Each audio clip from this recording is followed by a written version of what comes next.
اس میں دیا ہے کہ اگر ٹیڑھا ہو تو سیدھا کیسے کریں. معاذ اللہ ہے رب العالمین.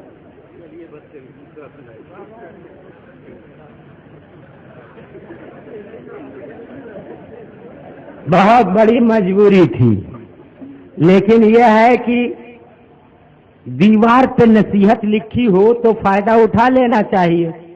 اب اس نے نسخے لکھے ہیں ان کی، وہ سب اٹھائیں. آپ کو بھی کبھی چانس ملے تو اٹھائیں. اللہ کرم کرے. درود شریف پڑھیے. اللہم صلی علی سیدنا مولانا محمد الجود والکرم وآلہ وبارک وسلم صلاۃ و سلاما علیک یا رسول اللہ صلاۃ و سلاما علیک یا حبیب اللہ. حضرات، ایک واقعہ اس نے بیان کیا کہ میرے آقا صلی اللہ تعالی علیہ وسلم کو یہودیہ نے گوشت میں زہر ملا کر دیا اور 2 صحابی بھی تھے. سرکار صلی اللہ تعالی علیہ وسلم نے گوشت کا کچھ حصہ منہ میں رکھ لیا، پھر تھوک دیا، اور 2 صحابیوں نے کھا لیا. ان کا انتقال ہو گیا، وہ شہید ہو گئے. کہتا یہ ہے کہ اے سنیو رضا خانیو، تمہارے عقیدے کے مطابق نبی عالم غیب ہیں، تو نبی کو معلوم تھا، اور جب معلوم تھا تو انہوں نے صحابہ کو کھانے سے روکا نہیں، اور صحابہ کھائے شہید ہو گئے، تو نبی قاتل عمد ہو گئے. معاذ اللہ رب العالمین. بتائیے، ایک آدمی، مان لیجیے آپ کو میں مثال دیتا ہوں، آپ جانتے ہیں کہ کھانے میں زہر ہے اور آپ کچھ نہیں بول سکے، دوسرے نے کھا لیا، تو آپ قاتل ہیں. آپ قاتل ہوئے، آپ نے قتل کیا اس کو. زیادہ سے زیادہ آپ کی ذمہ داری بنتی تھی کہ اس کو روک دو، نہیں روکا تو آپ قاتل ہو گئے. آپ سمجھتے ہو اور ان کا ملا نہیں سمجھتا ہے. کہتا ہے نبی قاتل عمد ہو گئے. معاذ اللہ رب العالمین. بہرحال چلو ٹھیک ہے، اس کا ہمارے اوپر الزام ہے. اس کا کہنا ہے کہ ہمارے نبی صلی اللہ تعالی علیہ وسلم نے منع نہ کیا، ان کو منع کرنا چاہیے.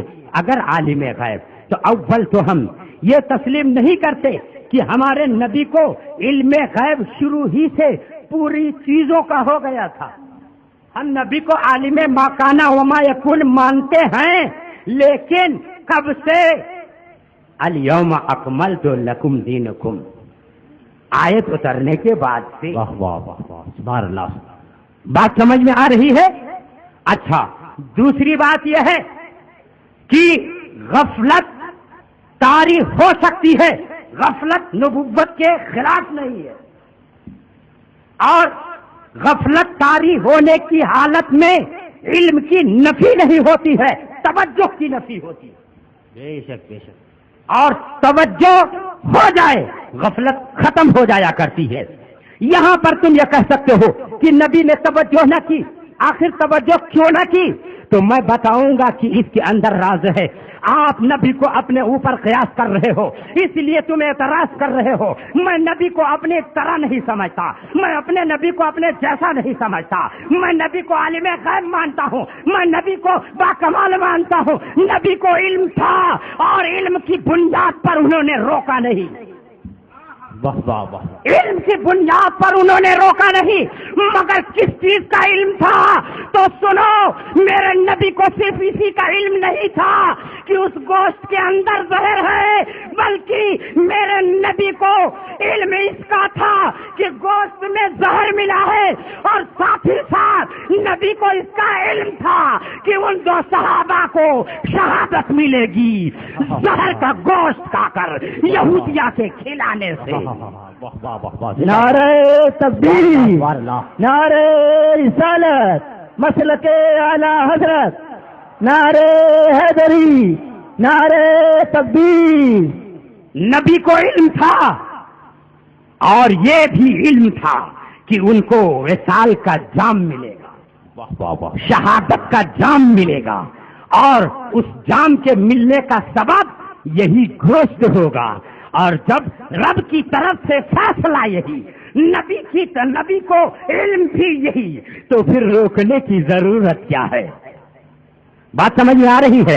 آپ کہو گے کہ یہ کیسی طوفانی بات کر رہے ہو؟ میں کہوں گا کہ میں نبی پر ایمان رکھتا ہوں، آپ نبی پر ایمان رکھتے ہو۔ میرے نبی کی شان یہ ہے کہ قرآن بول رہا ہے وما ينطق عن الهوى وحی یوحی، یہ نبی بولتے نہیں، اور بولتے ہیں تو وحی کے مطابق بولا کرتے ہیں، اور کام کرتے ہیں تو وحی کے مطابق کیا کرتے ہیں۔ نبی کی حدیث دو طرح کی ہوا کرتی ہے، ایک وحی مطلوع ہوا کرتی ہے، ایک وحی غیر مطلوع ہوا کرتی ہے۔ یہ قرآن جو آپ کے سامنے ہے یہ میرے مصطفیٰ کی حدیث مطلوع ہے، اور جو میرے آقا اپنی زبان پاک جو آقا صلی اللہ تعالی علیہ وسلم، یہ قرآن اللہ کی طرف سے وہی ہے، اور میرے آقا جو ارشاد فرمائے وہ وہی غیر مطلوع ہے۔ اور اس کے علاوہ جس بات پر میرے آقا سکوت فرما لیں یا جس کام کو صحابہ کریں، میرے نبی اس کی تقریر کر دیں، اس کو ثابت رکھیں، وہ وہی غیر مطلوع ہے۔ پتہ کیا چلا؟ نبی جو کریں، نبی جب صبح ساکت رہیں یا نبی جب بولیں تو وہ سب کے سب وہی کے مطابق ہوا کرتا ہے۔ معلوم یہ ہوا کہ میرے آقا صلی اللہ تعالی علیہ وسلم نے جو اس وقت سکوت فرمایا ہے وہ وہی کے مطابق سکوت کیا ہے، بلا وہی کے نہیں کیا۔ بات سمجھ میں آ رہی ہے کہ نہیں آ رہی ہے؟ سبحان اللہ، ماشاء اللہ، الحمدللہ۔ تو میرے آقا صلی اللہ تعالی علیہ وسلم، اور سنیے، میرے آقا صلی اللہ تعالی علیہ وسلم نے خود بھی کھایا اسی گوشت کے ٹکڑے کو، اور زہر کے گوشت کا، زہر ملا ہوا گوشت کا ٹکڑا جب میرے نبی کے قریب پہنچا، توجہ کی ضرورت ہے، کائنات کی ہر چیز میرے مصطفیٰ کی غلام ہے۔ بے شک بے شک بے شک۔ جب گوشت کا ٹکڑا زہر سے ملا ہوا میرے سرکار کے منہ کے قریب پہنچا تو بول اٹھا، سرکار میرے اندر زہر ملا ہوا ہے، سرکار میرے اندر زہر ملا ہوا ہے۔ اس گوشت کے ٹکڑے نے بول کر کے اپنی وفاداری کا ثبوت دیا، سبحان اللہ، اپنی غلامی کا ثبوت دیا۔ یاد رکھو مسلمانوں، کائنات کا ذرہ ذرہ میرے نبی کا وفادار ہے، میرے نبی کا غلام بنا دیا گیا ہے، اور جو میرے نبی سے غلامی کرتا ہے اس کو کامیابی ملا کرتی ہے، اور جو نبی سے غداری کیا کرتا ہے اس کو عذاب ملا کرتا ہے۔ اور یہ بھی یاد رہے کہ جو نبی سے غداری کرتا ہے صرف اسی کو عذاب نہیں ملا کرتا ہے بلکہ اس کی ساری نسل کو عذاب ملا کرتا ہے، اور جو نبی سے وفاداری کرتا ہے اس کو کمال ملا کرتا ہے، اس کے سارے خاندان والوں کو کمال ملتا ہے، اس کی ساری نسل کو کمال ملا کرتا ہے۔ اس لیے میں کہوں گا کہ اس زندگی کو گزارو مصطفیٰ کی وفاداری میں گزارو، مصطفیٰ سے غداری کرنے سے بچتے رہو۔ تاریخ ہمیں بتا رہی ہے کہ مصطفیٰ سے غداری، کسی نبی سے غداری بہت زبردست عبرتناک کا باعث ہے، بہت عذاب کا باعث ہے۔ میں آپ کے سامنے ایک دو مثال پیش کر دیتا ہوں، آپ کو سمجھ میں آ جائے گا۔ سنو سنو، حضرت یوسف علیہ السلام کو کنویں کے اندر ڈالا جا رہا ہے، جیسے ہی وہ پانی کے قریب پہنچتے ہیں، پانی کے قریب پہنچنے والے ہیں، پانی سے ٹچ ہونے والے ہیں، جبریل کو حکم ہو جاتا ہے کہ تخت نورانی لے جاؤ، جنتی تخت لے جاؤ، میرا یوسف کنویں میں جا رہا ہے، اس کو کہیں تکلیف نہ ہو جائے، پانی سے ٹچ نہ ہو، اس سے پہلے تخت لگا دیا جائے۔ حضرت یوسف کے لیے جنت سے تخت آتا ہے، نیچے تخت لگایا جا رہا ہے، مگر یاد رہے جس وقت حضرت یوسف کو کنویں میں ڈالا گیا تھا اسی وقت رب کی طرف سے اس کنویں کے اندر رہنے والے کیڑے مکوڑوں کو حکم ہو گیا تھا کہ جتنے بھی تکلیف دینے والے کیڑے مکوڑے ہیں سب کے سب نیچے چلے جائیں۔ سب کیڑے مکوڑے نیچے چلے گئے، لیکن کرائٹ نام کا ایک سانپ ہوتا ہے جس کو آپ جانتے ہو، ہم بھی جانتے ہیں، تاریخیں اٹھا کر دیکھ لو، تفسیریں اٹھا کر دیکھ لو، آپ کو یہ واقعہ ملے گا کہ جب اللہ نے حکم فرمایا تھا کہ سارے کیڑے مکوڑوں نیچے چلے جاؤ، یوسف کو تکلیف نہ دینا، اتنا حکم ہونا تھا، سارے کیڑے نیچے چلے گئے، لیکن کرائٹ نام کا سانپ اپنی جگہ پر رہا، وہ نیچے نہ گیا، اس نے حکم کو نہ سنا، تو جب نہ سنا اسے عذاب ملا۔ کیا عذاب ملا؟ کہ کرائٹ کو بہرا کر دیا گیا۔ اب وہ سانپ جو اس وقت موجود تھا وہ بہرا ہو گیا، وہ تو بہرا ہو ہی گیا، لیکن اب میں پوچھنا چاہتا ہوں کہ وہ سانپ جو اس وقت تھا وہ بہرا ہو گیا، لیکن آج کا سانپ آج کا کرائٹ سانپ کیسا ہوتا ہے؟ جب تحقیق کرو گے آپ کو پتا پتا چلے گا کہ یہ بھی بہرا ہی ہوا کرتا ہے۔ اب سوال ہوتا ہے جرم تھا اس سانپ کا، پھر یہ کیوں بہرا ہے؟ تو اس کا جواب یہ ہے کہ نبی کو جب کوئی آزار پہنچانا چاہتا ہے تو صرف اسی کو عذاب نہیں ملتا ہے بلکہ اس کو بھی ملتا ہے، اس کی ساری نسل کو ملا کرتا ہے، اس کی نسل کو عذاب ملا کرتا ہے۔ اسی طریقے سے میں آپ سے کہنا چاہتا ہوں، میرا آقا غار ثور میں تشریف فرما ہے، حضرت ابو بکر صدیق ساتھ میں ہے، اور غار کے منہ پہ، غار کے کنارے، غار کے منہ پہ، غار کے باہر ایک گرگٹ کا نام معلوم ہی ہے، گرگٹ جانتے ہو؟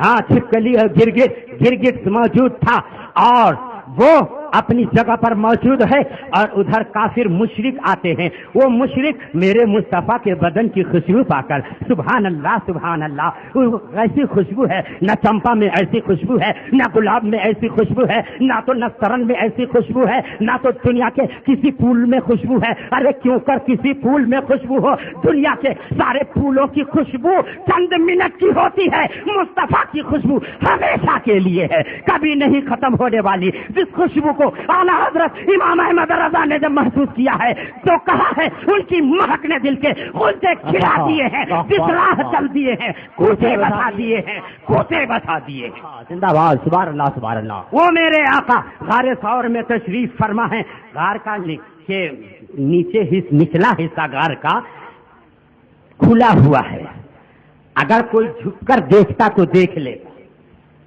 مشرک آئے ہیں مصطفیٰ کی خوشبو پا کر، غار کے چاروں طرف چکر لگا رہے ہیں، لیکن کوئی جھک کے نہیں دیکھ رہا ہے، اور یہ گرگٹ سر نچا نچا کے، آنکھ مار مار کے، توجہ کی ضرورت ہے، گرگٹ کی حالت اپنی نظر میں لے آؤ۔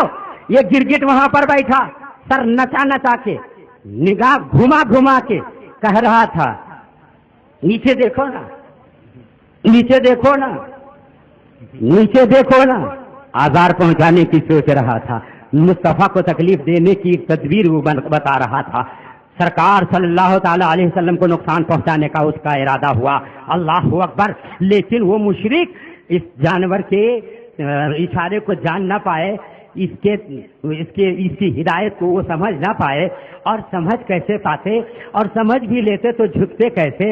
ایک خواجہ نے ہندوستان کی دھرتی پر اگر اونٹوں کو بیٹھا دیا ہے تو اٹھ نہ سکے ہیں، اور میرے نبی نے ان مشرکوں کو جھکنے کی طاقت ہی نہ دی ہے، جھکیں گے کیسے؟ واہ واہ واہ،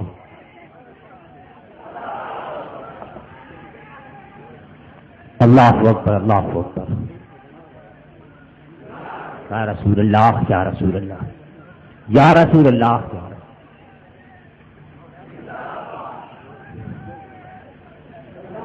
اتنا لمبا بھی نعرہ نہ ہونا چاہیے کہ میری تقریر ہی لمبی ہو جائے۔ درود شریف پڑھیے، اللہم صلی علی سیدنا مولانا محمد معدن الجود والکرم وآلہ وبارک وسلم صلاۃ و سلام علیک یا رسول اللہ۔ اب سنیے، وہی گرگٹ ہے، اشارہ کر رہا ہے، ذرا جھک کے دیکھو نا، نظر مار رہا ہے، گردن گھما رہا ہے، لیکن مشرک جان نہ سکے۔ آخرکار فائدہ تو نہ ہوا، مشرک وہاں سے چلے گئے، اور اس گرگٹ کو یہ عذاب ملا کہ اس وقت سے اس کی نظر پھر رہی ہے، نظر اپنی جگہ پر نہیں ٹھہرتی، اس کی گردن گھوم رہی ہے تو گھومتی ہی جا رہی ہے۔ اب وہ روکنا چاہ رہا ہے، لیکن نہ نظر نہ گردن رک رہی ہے، نہ تو اس کی نظر اپنی جگہ ٹھہر رہی ہے۔ اب میں کہنا چاہوں گا، وہ گرگٹ جس نے یہ جرم کیا تھا، اس کی نظر گھومنے لگی، اس کی گردن گھومنے لگی، لیکن اس کے بعد سے آج تک اس کی نسل میں نہ معلوم کتنے گرگٹ پائے گئے اور پائے جا رہے ہیں، سب کی یہی حالت ہے، ان کی نظر گھوم رہی ہے، ان کی گردن گھوم رہی ہے۔ آخر کیوں گھوم رہی ہے؟ اب اس نے جواب یہی ملے گا کہ جب کوئی کسی نبی کو تکلیف دیا کرتا ہے تو اس کا عذاب صرف اسی کو نہیں ملا کرتا ہے بلکہ اس کو بھی ملتا ہے، اس کی نسل کو بھی ملتا ہے، اس کی قوم کو بھی ملا کرتا ہے۔ اسی طریقے سے میرے نبی صلی اللہ تعالی علیہ وسلم جب غار ثور میں تشریف لے گئے تھے، ہجرت کے ارادے سے نکلے تھے، تو ابو جہل نے اعلان کیا تھا کہ جو محمد عربی صلی اللہ تعالی علیہ وسلم اور ابو بکر صدیق کو پکڑ کے لائے گا یا ان کی گردن کاٹ کر کے لائے گا اس کو یہ انعام ملے گا، وہ انعام ملے گا، نہ معلوم کتنا انعام، 100 اونٹ کا اعلان کیا تھا۔ اتنا بھاری انعام سن کر کے بہت سے نبی کو تکلیف پہنچانے کے ارادے سے نکل پڑتے ہیں۔ نعرہ تکبیر، نعرہ رسالت، نعرے تکبیر، علماء اہل سنت، مناظر اہل سنت زندہ باد، شیر ہندوستان، شیر ہندوستان۔